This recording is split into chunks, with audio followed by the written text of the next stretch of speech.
Okay, we are going to talk about section 4.6, which is about approximating values of a function using local linearity and linearization, which is a fancy way to say turning stuff into lines. So look at this curve. It says look carefully at the figure to the left. What do you see? And it kind of looks like a circle, but it's actually a regular polygon with 24 straight sides on it. And it has a fancy name.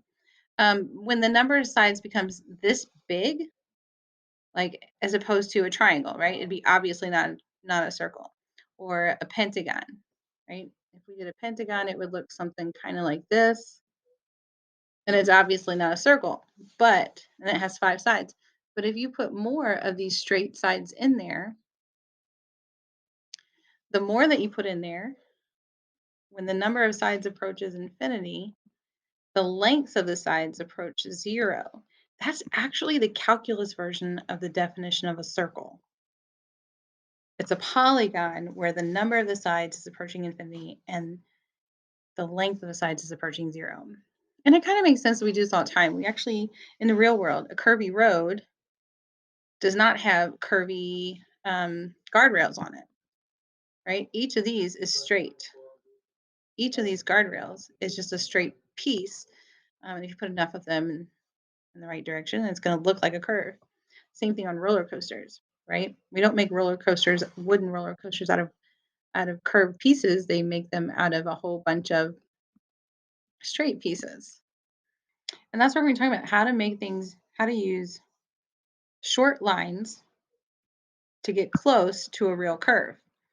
And so we have to think about lines, right? So the first thing I want you to remember is what is the point slope form of a line? Well, here it is. Back in the day, this is how we called it. And back in that day, it was y minus the y value of a point that we're talking about equals the slope, right, times x minus the x value of some point that we were talking about, a specific point. But we're not going to call them x and y now. We're going to give them a separate name. And we're not going to call it y and y1 because we're going to have so many y's and so many m's and so many x's. We're going to be a little bit more specific. So, for example, if we look at some x value that I'm going to call a instead of x1, I'm going to call it a. And whenever I plug in the f, that's my y value. So instead of me calling it y1, I'm going to call it f of a, right? We've learned some new notation since then, since algebra 1. And instead of calling the line, y equals blah, blah, blah, we're going to call it L of x because it's a line that is approximating the curve at a specific x. Okay. And just back in the day, if I told you to solve for y here, you'd have to add whatever this number was to both sides, right? And that's what they've done here. So this is the equivalent, the algebra 1, that's the calculus version of the algebra 1 of y minus y1 equals m times x minus x1, right? But we're calling this specific value of x, we're calling it a, some point a, some xa. And when you plug in x into the function, we don't call it y anymore, we call it f of a, which is fine. And we have now learned that slope of a curve at a point is the derivative at that point, right? And it says to subtract here. So if we want to move that over, just like we did up here, to move it over to the other side, we add it to both sides, and that's what they've done right here. They've added that to the other side. So this is going to be the handy-dandy equation that we're going to use a bunch called the linear approximation. Okay. And it says that near this xa, x equals a spot, the function, the curve, right, this little guy, the curve and the tangent line at that one spot, they have nearly the same graph at that one spot. And so if k were some x value very close to it. So let's say k was right here, and the x value is k right here. And that point would then be k comma f of k, right? Then that there's going to be very little difference between the curve at that k and this line at that k, right? So this is how we use straight lines to approximate a value of something that's not as clean as a line. So here's an example. Here's a curve, right? There's the curve. It's the cube root. Sorry, the curve is cube root of x. And they're saying use linear approximation to figure out a close value. Now, the reason they used to do this all the time is because before we had calculators, um, they needed ways to figure out a value close to it without a calculator, right? Because they could do cube root of 8. Cube root of 8 is just 2, but they couldn't do cube root of 8.1. So they came up with this stuff to figure some stuff out. Now, if we think back to the point slope form, that's what we're going to need. Point slope form says y, which I'm going to call L of x now, equals, and we did before y minus y1. Well, we're going to add that y1 over here. So the function at that value, so I'm going to call it a,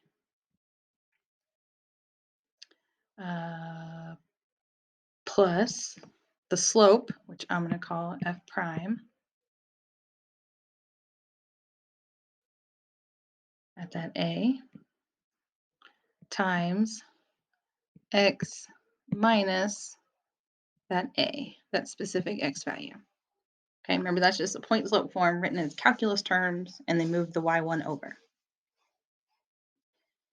If you'd rather just have it like this, y equals y1 plus m x minus x1, if that feels better to you, you can do that. You can totally do that. There's nothing wrong with it. Just be careful on the AP exam. So things we're going to need f of a, right? So let's figure out what the function is when I plug in 8 into the function. Cube root of 8. What number cubed gives you 8? 2. And we're going to need the derivative at a. So f prime, first we got to find f prime, and then we'll plug in 8. All right, well, if I rewrite this as x to the 1/3, right, this little guy, as x to the 1/3, it might be easier for me to take the derivative. So 1/3 x, and then 1/3 minus 1 is negative 2/3. And if I try and do that with, rewrite it just to make it easier for me to do without a calculator, then the negative means pop it on the bottom, the squared, and then I don't want to forget that 3 out front. So now I need to actually plug in the 8 because I need the derivative of that spot. And the cube root of 8 is 2. And then if I square 2, I get 4. So 1/12. Now I got to put all that together to get my linearization line, my linear approximation. So L of x equals f of 8, which we said was 2, plus f prime of 8, which we said was 1/12, times x minus 8. Okay, now that's adorable, right? That's cute. What do I do with that? Aha, that is where I'm now going to plug in 8.1. So L of 8.1, 2 plus 1/12. Oh, this is nice. What is 8.1 minus 8? That's a nice, cute, tiny number. 0.1, which is a tenth, by the way, right? If, let's say I didn't have a calculator and I had to do this without a calculator, that's 1/12 times 1/10. So that's 1 over 120 plus 2. So 2 and 1 over 120. So the cube root of 8 is close to 2 and 1/20th. That's what all that meant. Sorry, the cube root of 8.1. My apologies. Okay. All right. Next. Now it says use a calculator. Okay, good. I like calculators. Find the error in using the linear approximation. Okay, error means you're going to have to find so error in general, right? Error just means the actual minus the estimated. So again, we're going to need function at a spot. We're going to need the derivative, and we're going to need the derivative at the spot, and then we're going to go from there. So now we're going to use our linear approximation. You can use L of x, you can use y, whatever you want to say. This time we used L of x. Let's call it y. So y minus, oh, you know what? I'm going to put it down here. Y minus, what's my y value at this spot?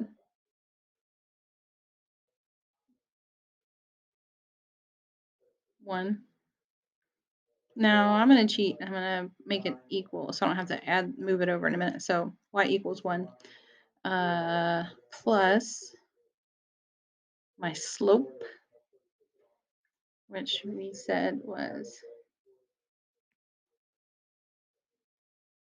slope at the spot is just 1 times x minus, and the x value that we're plugging in here was 0. All that said, let me clean that up a little bit. Y equals 1 plus 1 times all that. Well, that's just 1 plus x.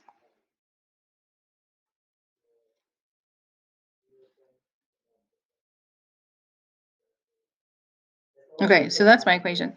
Now, if I wanted to then plug in, now I want to plug in, instead of x here, they're telling me to do e to the what power is 4th root. That's 1 to the e to the 1/4. So that x that they want me to plug in then is 1/4.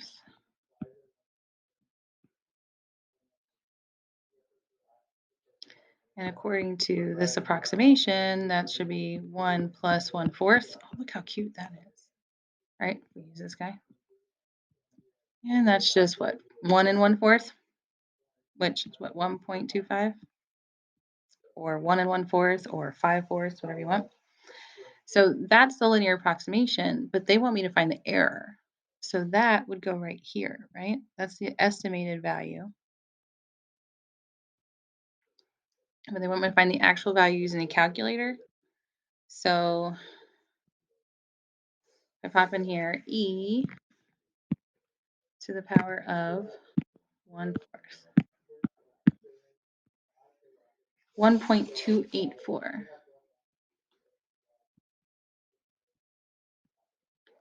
Blah, blah, blah. But if I use this, it would be nice if I just leave that in there and I say minus 1.25. That'd be more exact than me doing it. So looks like it's about 0.34. So the error, well, I estimated in there, so I better do that again. It's about 0, not 1, 0.034 when I subtracted those. So that is the actual answer to this question. For the tangent line, okay, so this is my A that I'm talking about, right? To have an error, error of at most 0.1. So the error, we're saying we want the error to be less than or equal to 0.1, right? when approximating f4 plus h, find the range of values. Okay, so figure out what values will work for h. Whew. Okay, well, let's just start this thing again. Every time we need derivative and we need the value of x and we need the value of f of x. Okay, all right, so now I'm going to do y minus y1 equals mx minus x1. Remember, I'm using that interchangeably with L of x and f of a and all that stuff. Okay, so there's my approximation. So now they're saying, okay, well, what would happen if I'm dealing with f of 4 plus h? So before it was 8 and 8.1. So it's like I added a 0.1. And this time we're, instead of saying 4 and 4 point something, we're saying 4 and 4 plus something. So let's deal with that function first. Let's see what that looks like when we plug in 4 plus h instead of just an x for 4. Let's try that again. Whatever x is squared minus 3 times whatever x is plus 5. So now we're going to put these two together, right? I'm going to put that in for whatever the x is here.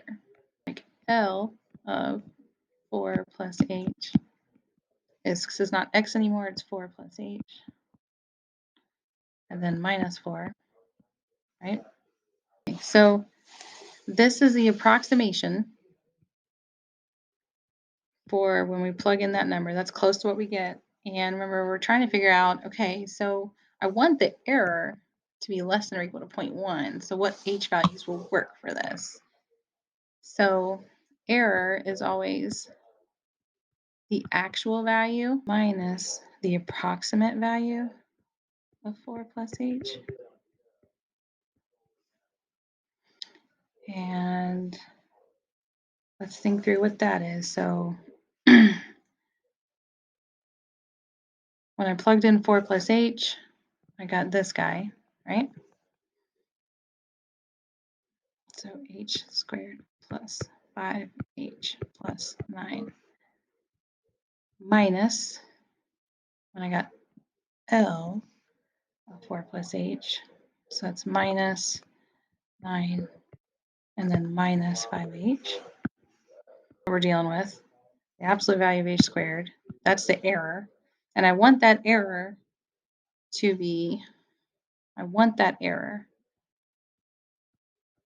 less than or equal to 0.1 according to the question. So how would that work? Well, how do we undo absolute value? We do the positive and negative version. So to get rid of the squared, we take the square root of both sides of everything.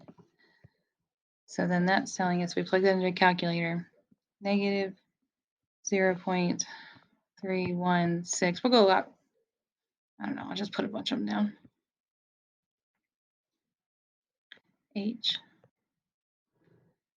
in the positive version. So h can be any number in this range from negative 0.316 to positive 0.316.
It happens. That's why we use erasers in math class.